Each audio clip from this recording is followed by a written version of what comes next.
Thank you very much, Wendy. That was a wonderful introduction. And everyone, thank you very much for coming today. I'm going to give you a short overview, I promise to be quite short, on really where the British Architectural Library is with digital design records and what we're trying to do.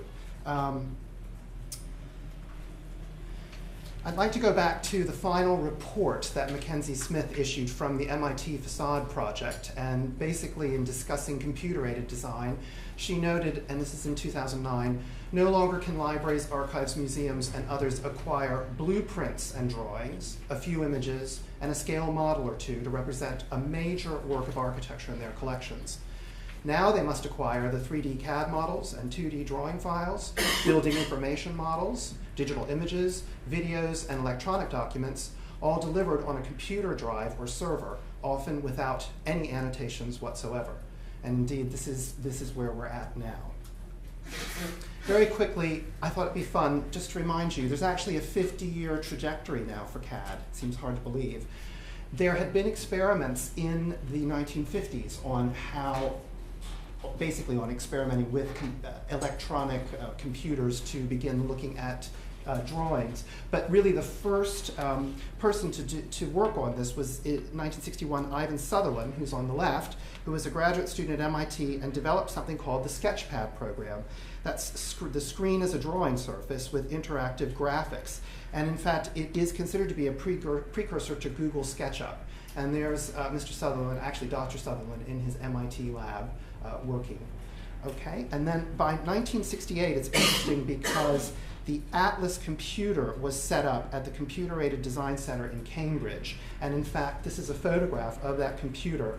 I very quickly will mention that in 1982, the drawings collection here at RIBA organized a very interesting exhibition on architectural drawings instruments that ended with a section on computer-aided design. And in fact, these photos and that photo from 1982 are from that show. They had apparently a terminal set up at the Heinz Gallery, and this was an incredible sort of show projecting the future. It's a very interesting document, very interesting exhibition. By 1982, AutoCAD, which was 2D rendering, was commercially introduced by Autodesk, and indeed that is a view in the upper right of one of the first terminals set up in an office. Obviously today we are virtual, or at least that's what some people tell us. You'll see the image on the lower right is from Aberrant Architecture, and in fact David Chambers will be speaking about this tomorrow. This is their office in Clerkenwell.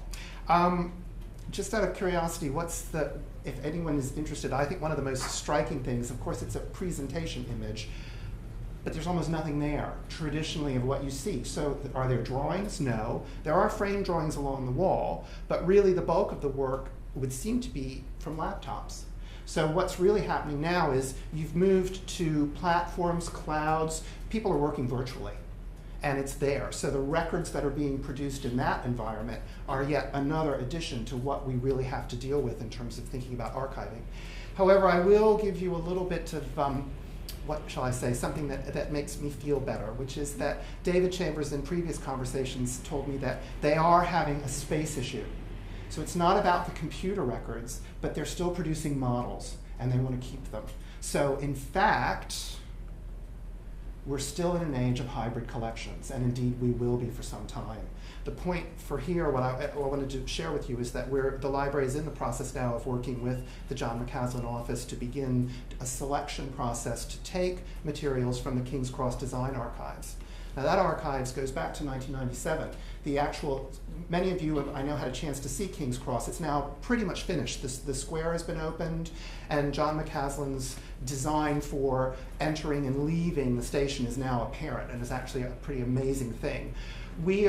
As we've talked with the office, initially they said, oh, everything is digital. But when we really delved into it, quite a lot of it is analog, paper. The earlier materials were created in electronic form, but they don't exist, they aren't able to access those digital files. What they will be giving us are paper copies of things. And so, for instance, figure 8 is the typical scenario of a sketch. This is the initial sketch that was done by Cecil Baumund at Arup for the Western Concourse shape. That still exists as a paper document. That was the sketch that he did. You're seeing what has been scanned and what they have shared with us, but part of what our negotiations will be, is to try and obtain that original sketch.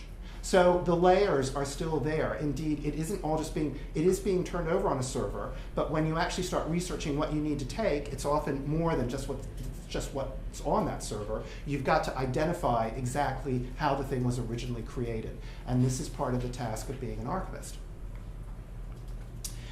Another collection that we are almost finished receiving is that of the archives of Colin St John Wilson, Sandy Wilson, particularly focused around the design and construction of the British Library.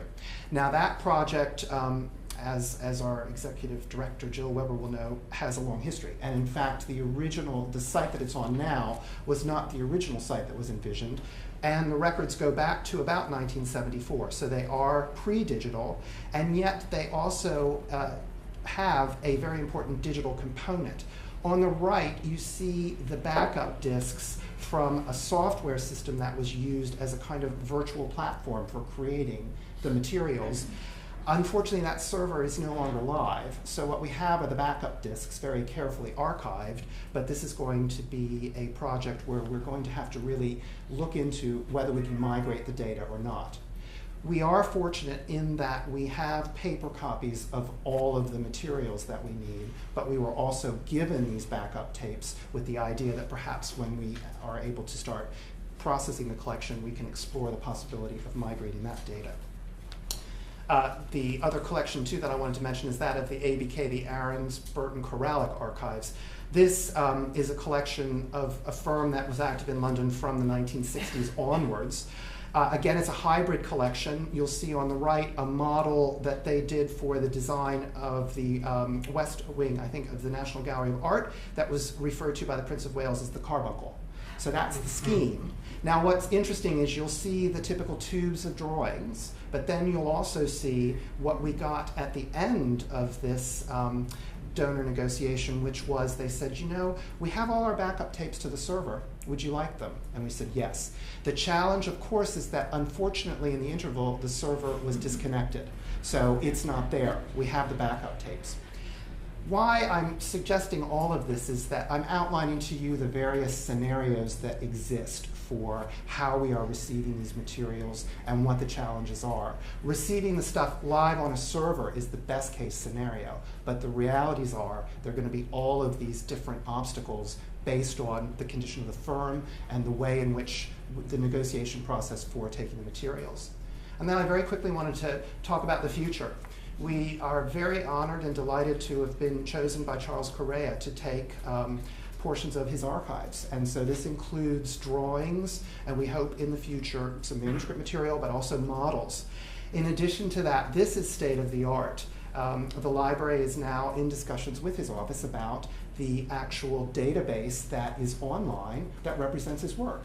And when you go online, this is a sort of gatepost into looking at examples of his drawings, of selected manuscript materials, pictures of models. It's basically the virtual gateway to his practice.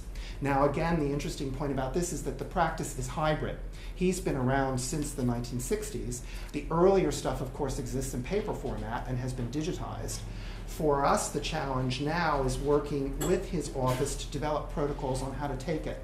Because the other interesting part about this is that his office and his practice is still live. And so this is his vehicle for talking about his own work. So as archivists, we want to take this, but we have to do it in kind of snapshots, archivally. So the point is, this is something that is continuing to exist, and how we take archived copies of it and make it available is what we want to work with his office to ensure.